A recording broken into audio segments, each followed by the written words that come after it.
Thank you very much. Thank you very much, Reem, and happy Thursday to all of you. And we can all pretend that it's actually Friday because, as you know, tomorrow is a holiday here in our host country, in the United States. So we will be closed and we will not have a virtual briefing. However, as always, we remain available to answer your questions. After we're done, my guests will be Elliot Harris, the UN Chief Economist and Assistant Secretary General for Economic Development, and Pizana Reksa, the Youth Social Entrepreneur. They will be here to brief you on the 2020 World Youth Report. The UN in Myanmar today expressed its deep sadness at the loss of life due to a massive landslide at a mining site in Kachin State earlier today. The UN team in Myanmar commends the courageous efforts by the men and women involved in the difficult rescue and recovery efforts, and it extends its sincere condolences to the families of the victims and wishes the injured a speedy recovery. I do hope to have a statement from the Secretary General on this a bit later today. Meanwhile, the Secretary General spoke just now at the Security Council meeting on COVID-19. He said that the consequences of the pandemic can be seen even in a number of countries traditionally seen as stable. But the impacts are particularly apparent in countries already experiencing conflict or emerging from it, and may soon engulf others, he warned. In some countries, the Secretary General said fragile peace processes could be derailed by the crisis, especially if the international community is distracted. He noted that populists, nationalists, and others who are already seeking to roll back human rights are finding a pandemic a pretext for the repressive measures unrelated to the disease. Meanwhile, the Secretary General added stigma and hate speech are on the rise, and an epidemic of misinformation online has run rampant. He detailed the work that the UN is doing to address these problems, telling Council members that our challenge is to save lives today while buttressing the pillars of security for tomorrow. You will have seen that the Secretary General welcomed the adoption of the Security Council by the Security Council of its resolution on COVID-19 and its recognition of his efforts to respond to the crisis, in particular his appeal for a global ceasefire. The adoption of this resolution will send an important message to conflict parties and may help change calculations on the ground, we said in a note that we issued yesterday. And we put out a readout yesterday afternoon of the phone call between the Secretary General and General Haftar, the commander of the Libyan National Army. The Secretary General reiterated that there was no military solution to the conflict in Libya. The solution can only be political and the Libyan-owned and Libyan-led, he said. The Secretary General reaffirmed the full commitment of the United Nations to a dialogue within the 5+5 Libyan Joint Military Commission. The Secretary General expressed his shock at the recent discovery of mass graves and stressed the need for full respect of international human rights law and international humanitarian law. And he also indicated his commitment to help find a solution to the reopening of blocked oil terminals and oil fields in the country. Turning to Yemen, our humanitarian colleagues are telling us that between the April 10th, when the first case of the COVID-19 was confirmed in Yemen, and July 1st, authorities have announced 1,122 confirmed cases, including 303 deaths from the virus. The fatality rate is alarmingly high at around 25%. That's 5 times the global average. Although resources are limited, aid agencies have scaled up the COVID-19 response. More than 12,000 metric tons of medical equipment, testing kits, and medicines were procured, with 8,616 metric tons of these having already arrived in the country. Humanitarian partners are deploying 2 high-capacity mobile field hospitals with nearly 100 beds and providing salaries to 9,000 frontline healthcare workers. Aid agencies are also responding to other deadly diseases, including cholera, diphtheria, dengue, and malaria, and providing nutrition treatment to pregnant women and malnourished children. As you'll recall, on June 2nd, a high-level pledging conference for Yemen, international donors announced pledges of a combined about $1.35 billion.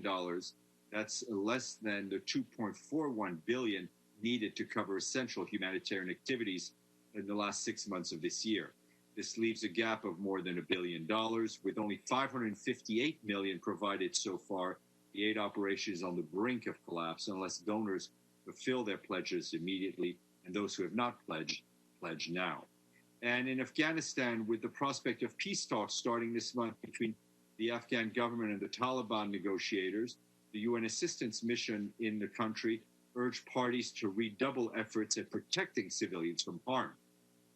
The UN mission also urged parties to de-escalate the conflict in order to save lives and create a conducive environment for the forthcoming talks in Doha. The mission is particularly concerned by a recent spate of violent incidents in which members of Afghanistan's civil society have been targeted. In the first 6 months of 2020, preliminary figures indicate that more than 800 civilians were killed and injured in deliberate attacks against civilians. UNAMA attributed responsibility for approximately half of these civilian casualties to the Taliban. The UN's mission's continued call for an end to violence is also immediately linked to a need for all parties to provide necessary focus and resources to combat the current virus pandemic. And a few updates from our colleagues at the World Food Program in Rome. In Kenya, WFP has launched cash transfers and nutrition support for more than 250,000 people struggling to survive from the impact of the virus on informal settlements in Nairobi. Nearly 280,000 people who struggled to feed themselves even before the onset of the pandemic and have lost their income due to COVID-19 restrictions will receive these cash distributions. And in Bangladesh, to help people at risk of monsoon flooding in the country's north, WFP has helped disperse funds to some 30,000 vulnerable people living within the flood zone through a mobile banking system. WFP says that by offering cash prior to floods, families have flexibility to purchase food or other items to make plans to move out of harm's way. More on both of these programs are on WFP's website. And our friends in Geneva, the UN Refugee Agency, welcomed today the decision by the government of Uganda to give safe haven to thousands of refugees fleeing escalating violence in the eastern part of the neighboring Democratic Republic of the Congo. The first group of about 1,500 asylum seekers, majority of them women and children, entered Uganda yesterday. The head of UNHCR in Uganda said this is proof that even in the midst of a pandemic, there are ways to manage border restrictions in a manner that respects international human rights and refugee protection standards. And a new report today released by the International Telecommunication Union says that electric waste has surged up to 21% in the past 5 years. The report says that the record 53.6 million tons of e-waste was produced globally in 2019. For perspective, that's the weight of 350 cruise ships and the size of the Queen Mary, the second Queen Mary, that is, the ship, that is. The report also shows that only 17.4% of last year's e-waste was officially documented and properly collected and recycled. This means that gold, silver, copper, and platinum and other high-value recoverable materials conservatively valued at $57 billion, that's some greater than the gross domestic product of most countries, were mostly dumped or burned rather than being collected for treatment or reuse. And this is the first beginning of the month, so our friends at the UN Food and Agriculture Organization have released their food price index, saying that in June, global food commodity prices rose for the first time since the beginning of the year. This was driven by a rebound in vegetable oils, sugar, dairy quotations. The FAO price index averaged 93.2 points in June, and that is some 2.4% higher than the previous month. That's according to the quarterly crop prospect and food situation report. Also published today, conflicts and weather shocks remain critical factors underpinning the high level of severe food insecurity in countries requiring external assistance for food. The COVID-19 pandemic is also having a wide-ranging and severe effects, particularly through the loss of income. And this morning, the Secretary General spoke at the virtual belated commemoration of the International Day of Vesak 2020. In his remarks, The Secretary General noted this year's The Buddha's teaching can help remind all of us of the unity we need to meet the COVID-19 challenge. He emphasized it is only by combining our energies and expertise that we can address the tremendous fragilities of the world today. And a couple of senior personnel announcements I want to flag for you today. The Secretary General is appointing Abubakar Mari Tambadu of the Republic of the Gambia as the Registrar of the International Residual Mechanism for Criminal Tribunals. Mr. Tambadu succeeds Ulamifi Elias of Nigeria, to whom the Secretary General is grateful for his dedicated service to the residual mechanism in international criminal justice. Until recently, Mr. Tambadu was serving as Attorney General and Minister of Justice for the Republic of Gambia, a position he held since 2017. He brings over 14 years of experience in the area of international criminal justice, including through his role as Special Assistant to the Prosecutor of the International Residual Mechanism for Criminal Tribunals and a trial attorney and later appeals counsel at the International Criminal Tribunal for Rwanda. More information is available online, and we will also be sending to you shortly announcement of a new Deputy SRSG, Deputy Special Representative for the Secretary General in Iraq, and that will go out to you electronically. A couple of things I want to flag to you for upcoming events. Our annual high-level political forum on sustainable development starts Tuesday. This year's theme is Accelerated Action and Transformative Pathways, Realizing the Decade of Action and Delivery for Sustainable Development. So far, 47 countries are expected to share their voluntary national reviews, which are their plans to advance these sustainable development goals while tackling the pandemic.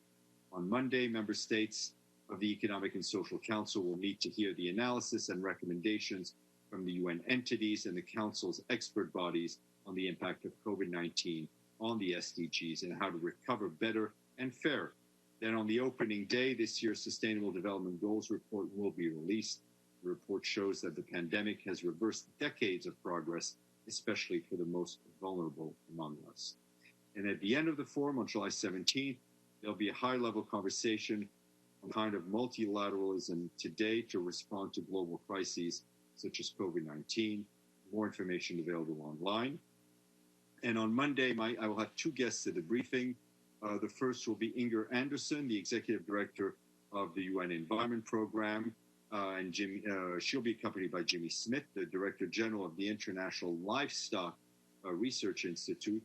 And they'll be here to brief you on a very interesting report entitled Preventing the Next Pandemic, Zoonotic Diseases and How to Break the Chain of Transmission. That, of course, refers to diseases that jump from animals to humans. And then right after that, at 1 o'clock, I will be joined by Winnie Byanyima, the Executive Director of UNAIDS, who will be here to talk about the launch of the annual UNAIDS Global AIDS Report.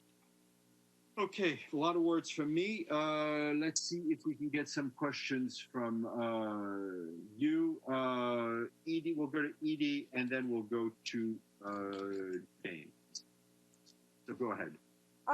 Steph, thank you very much. On the issue of the Secretary General's call for global ceasefires to deal with COVID-19, he has said that he's working with special envoys and others to try and do this.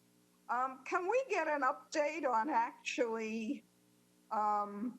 who actually signed on, and has there actually been significant progress in this at all? Sure, we will. We have a list of governments who have signed on, NGOs, and a number of armed groups, whether it's in Cameroon and other countries. We will send you and share an update as quickly as we can. Thank you. Mr. Bays? Thank you, Stéphane. Follow up on Libya, if I can. Yeah. I have a sort of more substantive question in a moment, but first, looking at the readout that came with regard to the phone call from Haftar. It calls him Field Marshal Khalifa Haftar. You referred to him just moments ago as General Haftar. The only person who made Haftar a Field Marshal was Haftar. It's a self-styled title. He appointed himself. And you also refer to him without inverted commas as commander of the Libyan National Army. Clearly, there is an armed group called Libyan National Army, but it is not the Libyan National Army. Would you consider those mistakes in your readout? Because General Haftar considers himself, he said himself, that he's the leader of all Libya. You certainly aren't referring to him as I think I would not read too much into the titles given in the readout. It is clear that from our point of view, there is an internationally recognized government of Libya that sits in Tripoli, that we work with. Mr. Haftar is a party to the conflict. He had requested to speak to the Secretary General, and the Secretary General spoke to him. I think the messages that he delivered to Mr. Haftar are clear, and I would leave it at that. So my bigger question is that in the last 48 hours or so, the Secretary General has spoken to Haftar. He's also spoken to Prime Minister Sarraj. What is the aim of the Secretary General's outreach, and does he think he is closer to some progress? The aim is to stop the conflict, right? The aim is to get the parties back to the Libyan-owned process, to the 5+5 military talks with the three subheadings that we had been talking about, that had been outlined in Berlin. And it seems that whether or not we're closer, it's not a question I can answer. I think we all have to look at what happens on the ground. Now, obviously, the two gentlemen the Secretary General spoke to are on the ground, but there are a host of countries that have direct influence on these parties. It is also important that they deliver the same message. It is important that the repeated violations of the arms embargo by many stop. And frankly, I think the party that is being forgotten in all of this is really the people of Libya, the civilians who are in the crossfire and who've been in the crossfire for much too long. One final follow-up. Is the Secretary General getting directly involved? I mean, I know you have been very supportive of the work of the Deputy Special Representative, Stephanie Williams, but is it in part because of Secretary General's frustration that the Security Council won't give him a new Special Representative that he's had to pick up the phone himself? No, I think first of all, Ms. Williams is the leader of the mission. She's been doing a great job, and she acts on behalf of the Secretary General. Whether it's the conflict in Syria, whether it's Yemen, whether it's Libya, wherever it is, anywhere we have special representatives, you will see that those special representatives are in touch with the leaders, and sometimes they ask the Secretary General to make a call. They ask the boss to make a call, and I think it's only a normal part of the process, and it is in no way a reflection of Ms. Williams' authority or the work that she's doing. All right, let me go back to the chat box. Okay, Gloria, I see you have a question. And let me move so I can see the screen a little better. Yeah, hi. Following Edie's comments, the ceasefire in conflicts. According to the ICRC, there are over 100 conflicts in over 60 states. Are we informed which of these particular parts of the world these conflicts are centered in? And under the circumstances of COVID-19 worldwide and the danger it poses to rebels themselves, as well as the people under attack in these conflicts, is there a way to negotiate now that these militants can save their own lives They're not under I think serious fire. we all know where the conflicts are, and that's what special envoys are doing. They're negotiating. They're trying to bring people to the table. Thank you. Majid, and then Evelyn. Yes, thank you, Stéphane. I have two questions. The first one is about Security Council next week will vote on a resolution to extend the cross-border humanitarian. I know that Secretary General doesn't interfere in the internal matters of Security Council, but as you know, this cross-border resolution has been highly politicized. It's about which country prefer which cross-border to be open, and at the end of it, it's about humanitarian needs. Has the Secretary General personally talked to the members to try to push them toward opening all the necessary cross-borders in Syria?